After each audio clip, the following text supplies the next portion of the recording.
17h et vous êtes sur Zik FM et Sen TV. Ravi de vous retrouver dans ce journal. Rebonjour Mbaye. Rebonjour à vous Yassine. Le mise en cause et nouveau maire élu, Aïdara soutient avoir bloqué, Alors, Ahmed Aïdara installé hier dans ses nouvelles fonctions de maire de la ville de Guédiawaye. Le successeur d'Aliou Sall va présider aux destinées de ce département durant les 5 prochaines années. Mais la seule fausse note, l'élection du bureau municipal n'est pas arrivée donc à son terme. À l'origine, une erreur matérielle signalée après le décompte qui a donné vainqueur à Cheikh Seck, ex-maire de cette ville et mandataire départemental de la coalition Benno Bokk Yakaar. La mouvance présidentielle dénonce cette attitude du nouveau maire Ahmed Aïdara et invite l'État à prendre ses responsabilités. Cheikh Sarr, que nous écoutons. Ce que nous avons d'abord remarqué, c'est que si le 23, nous avons tout de suite accepté que Benno avait perdu les élections au niveau de la ville, c'est parce que nous sommes des démocrates et les responsables de Yewwi devaient faire la même chose aujourd'hui parce que c'est d'une manière légale, d'une manière normale que tout a été fait. Je veux dire simplement que les candidatures ont été déclarées, le vote a été fait dans les règles de l'art, tout ça devant la presse et s'il y a un résultat, ce résultat-là est valable. Donc, en fait, sur cette question, Benno ne revient pas que le premier adjoint a été élu et c'est quelqu'un qui appartient à la coalition Benno Bokk Yakaar. Maintenant, nous attirons l'attention de l'État sur ce qui s'est passé. Parce qu'un individu ne peut pas unilatéralement arrêter le processus de vote alors que et le code électoral et le code général des collectivités territoriales déterminent comment les adjoints doivent être élus. Et c'est dans les règles de l'art qu'on a démarré, mais un individu qui... Et puis le mis en cause et maire nouvellement élu Ahmed Aïdara soutient avoir bloqué le processus pour une erreur matérielle et invite donc son prédécesseur Aliou Sall à plus de responsabilités. Sinon, avertit le nouveau maire de Guédiawaye, cette forfaiture au hold-up électoral sera lourdement sanctionnée. Ahmed Aïdara, que voici ici au micro de Mamadou Fofana. Il y a un constat qui a été fait, un délit. On peut même le considérer ainsi. Parce que il y a une dame du nom de Madame Aminata Sy et sa fille Fatmata Sy qui ont voté lors du vote du bureau. Elles partagent un conseil municipal, ce qui est anormal. Quand la remarque a été faite auprès de l'autorité publique, il a fait fi et il a laissé le vote continuer. Ce qui a provoqué quand même un tollé, une situation que vous étiez là, vous la presse, on était dans des conditions où on ne pouvait plus continuer à procéder au vote. Alors, Bougane Gueye Dany a pris fait et cause pour El Hadji Ahmed Aïdara, le leader de Gëm Sa Bopp, dont les conseillers ont voté Benno Bokk Yakaar pour le poste de premier adjoint, s'est rendu sur place dans la soirée pour faire rectifier le tir et apporter son soutien à l'édile de Guédiawaye. Nous l'écoutons. dañu ñëw seet si suñu njaboot parce que li ñu fi yëg jaadu na ñu ñëw taxaw ci. rawatina ki nga xam ne Ahmed ku ne xam ne suñu njaboot la bokk donc jaadu na ñu nit ñu ñëw taxawu ci suñu njaboot parce que Ahmed ci suñu njaboot la bokk bu lii amee jaadu na ñu ñëw taxaw ci wetam waaye xamal ko ne ko ñun suñu yéene suñu taxawaay. Nous poursuivons en plus bref toujours avec l'installation du maire de Guédiawaye. Sachez aussi que Maître Abdoulaye Wade, très remonté contre les conseillers de la coalition Wallu, a dépêché des émissaires pour changer la donne. Le secrétaire général du Parti démocratique sénégalais a donc mandaté Mayoro Faye et plusieurs leaders du parti avec comme message qu'Ahmed Aïdara est son fils et qu'il faut le soutenir en sa qualité de membre de l'opposition locale. Et il a ordonné à ses conseillers à lui donner la majorité autorités. À défaut, des sanctions seront prises en interne, selon plusieurs informations. Et nous allons à Kaolack cette fois-ci avec la première sortie de Serigne Mboup après son installation à la mairie de Kaolack. Parmi les sujets évoqués, la problématique de l'annulation de l'installation du candidat de sa coalition au conseil départemental. Le nouveau maire de la ville de Kaolack, qui n'avait jusqu'ici parlé de cette affaire, estime qu'un recours n'est pas suspensif en matière électorale. Donc l'installation pourrait être faite comme c'est le cas dans d'autres localités. Serigne Mboup, que nous écoutons avec Alioune Kane.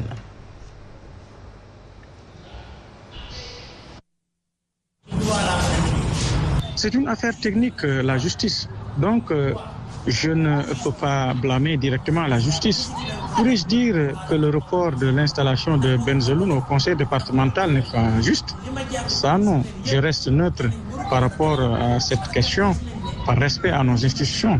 Cependant, ce qui est constant, c'est que dans beaucoup de localités, il y a eu recours. Pourtant, les élus ont été installés.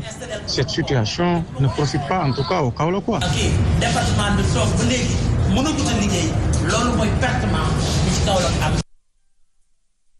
Et selon le camp de Benno Bokk Yakaar, cette réaction du maire de Kaolack n'est pas opportune, en ce sens que dans un état de droit, du moment que la justice a décidé de surseoir à une cérémonie d'installation au motif d'un recours est introduit, on ne devrait pas condamner notre justice. Cher Ibrahim Diallo est au micro de Alioune Kane, notre correspondant.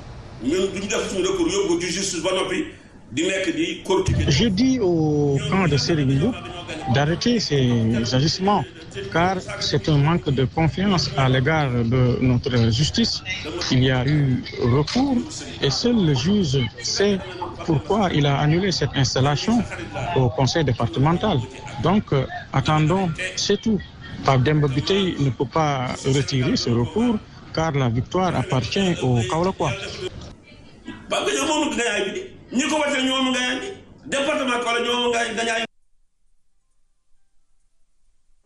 L'actualité, c'est également le comité de discipline de l'agence de police de proximité qui sanctionne les fauteurs de troubles lors des récentes manifestations. Beaucoup d'ASP ont été radiés. Ce qui pousse l'Union des ASP à réagir. Elle compte entamer une grève illimitée à partir de demain. Le porte-parole, ou même aujourd'hui peut-être, le porte-parole de l'Union des ASP exige leur réintégration. Djamako Traoré est joint au téléphone par Fatou Abdou Ndiaye. Alors aujourd'hui, par notre grande surprise, on nous a appelé pour nous dire qu'on est radié. Il y a une notification qui vient de la direction qu'on doit aller le prendre. C'est à ce moment-là que l'Union des ASP du Sénégal s'est réunie. Ils ont tenu une réunion en concrétisant qu'on va débuter dès demain, Inch'Allah Rabbi, une grève illimitée à partir de dès demain. En exigeant la direction générale de réintégrer tous les ASP radiés le plus immédiat possible, sans condition. C'est ça que l'Union a décidé. À l'heure actuelle, on est 9 radiés. À l'heure actuelle, on est 9 ASP radiés. Interdit de marcher hier à Ziguinchor, les enseignants membres du QSEMS et du SAEMS qualifient ce comportement des autorités d'un dilatoire aux antipodes de l'esprit républicain. Ces deux syndicats de l'enseignement ont fustigé cette attitude des autorités qu'ils invitent d'ailleurs au respect des droits de manifester des populations. C'était lors d'un point de presse tenu à Ziguinchor. Abdoulaye Ndoye, secrétaire général national du QSEMS, que nous écoutons avec Abdourahmane Diallo. Il apparaît clairement que le retard habituellement entretenu jusqu'à la veille, tard dans la nuit ou le jour même, pour notifier l'interdiction ou l'encadrement de la marche procède simplement d'un dilatoire aux antipodes de l'esprit républicain.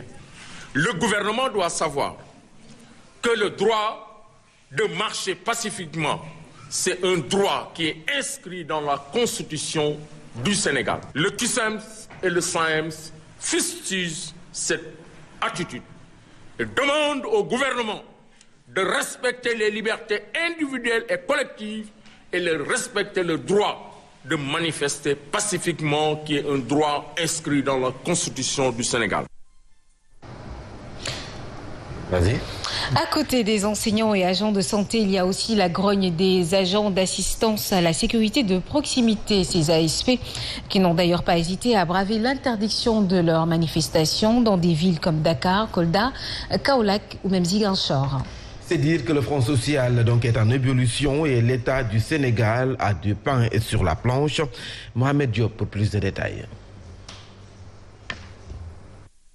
Après le secteur de l'éducation paralysé par le mouvement des syndicats d'enseignants, cette grogne des agents d'assistance de sécurité de proximité à travers le Sénégal, le mouvement d'humeur des travailleurs sociaux qui se sentent oubliés, l'on redoute des perturbations dans le secteur de la santé suite au dépôt d'un préavis de grève par l'Alliance des syndicats autonomes de la santé en Négacem. Comme pour dire que l'État du Sénégal a du pain sur la planche car le Front social est en ébullition. En effet, la grève des enseignants entamée depuis le début de l'année scolaire 2021-2022 ne cesse de prendre de l'ampleur. Les agents de la santé sont en ordre de bataille avec le mouvement Andegesem qui fait monter la température avec le dépôt d'un préavis de grève et un plan d'action de feu pour les mois de février et mars. L'Alliance des syndicats autonomes de la santé Andegesem a constaté pour le déplorer l'immobilisme et l'inertie du ministère de la Santé et de l'Action sociale quant à la signature du protocole d'accord avec le gouvernement. Toujours des protocoles d'accord qui ne sont pas respectés, d'où la pertinence même de se poser la question de savoir est-ce toujours nécessaire de paraffer des protocoles qui par la suite ne sont pas respectés. Comment l'État du Sénégal va devoir gérer le fonds social au moment où le Sénégal est en pleine relance de son économie touchée par la Covid-19. En attendant, les perturbations continuent et que des solutions doivent vite être trouvées pour éviter que la situation ne dégénère.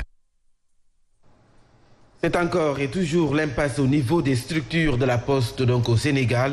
Les délégués syndicaux attirent l'attention sur les difficultés qui plombent cette entreprise nationale. Les tensions de trésorerie affectent durement la bonne marche de l'une des rares sociétés 100% sénégalaises. Les délégués syndicaux ont clôturé ce matin, du moins hier matin, 3 jours de formation.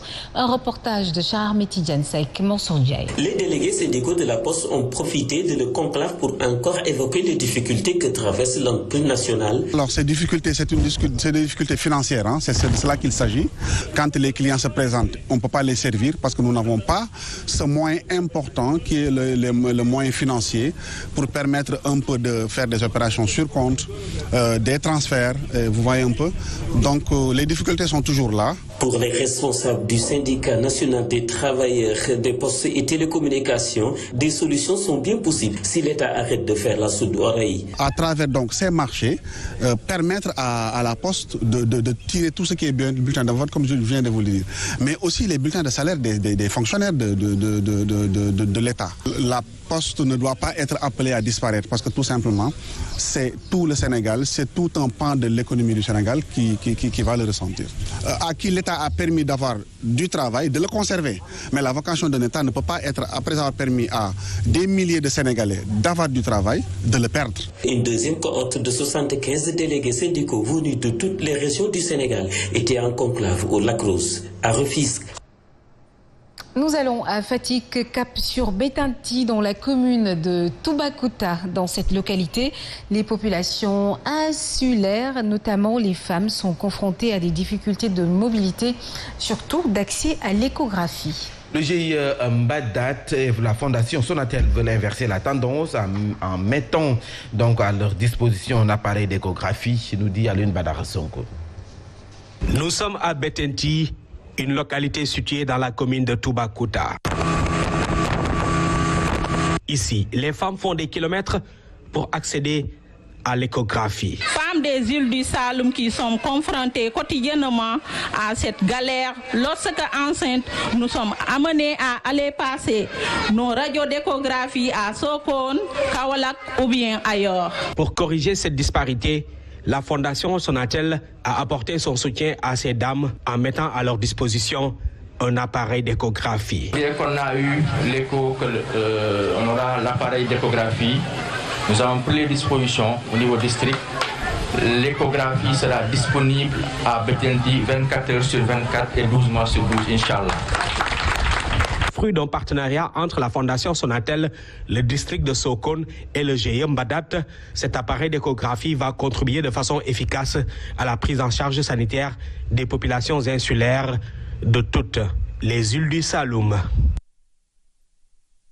Et puis les migrants de retour donc auront tout le soutien du gouvernement du Sénégal. Telles sont les assurances du secrétaire d'État en charge des Sénégalais de l'extérieur. Moïse Sarr annonce aussi le lancement des fonds nationaux et régionaux pour accompagner ces migrants de retour.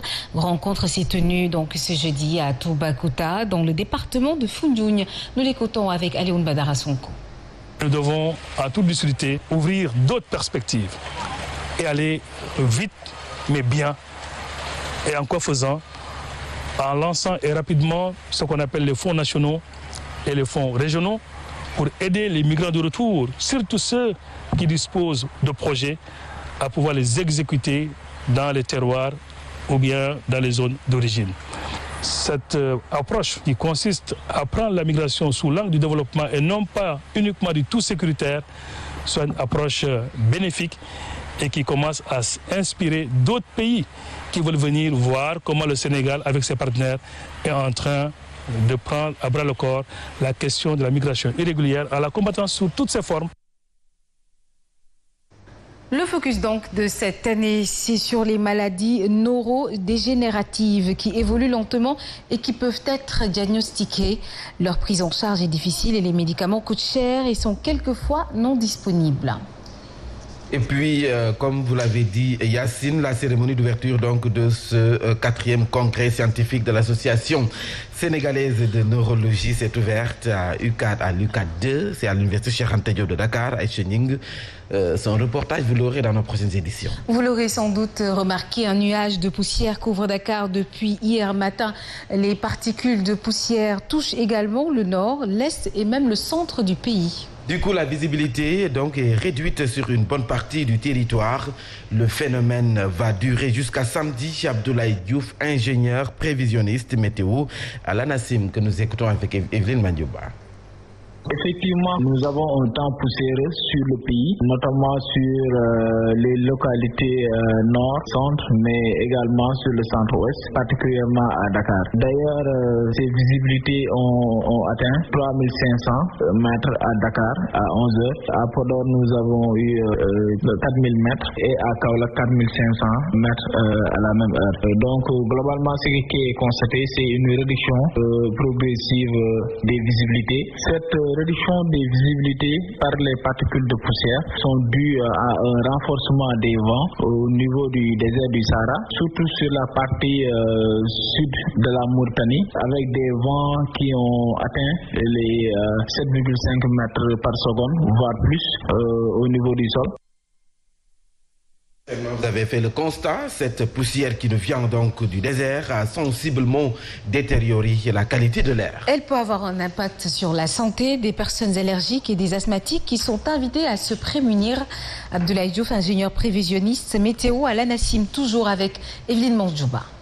Lorsque cette poussière devient très dense, avec des visibilités qui sont réduites à moins d'1 kilomètre, voire 500 mètres, cela peut entraver en quelque sorte le transport, notamment le transport routier, mais également le transport aérien, avec cette réduction forte des visibilités. Mais également dans le secteur de la santé, ces visibilités, cette poussière du moins peut entraîner certaines conséquences pour les personnes qui sont atteintes de certaines maladies.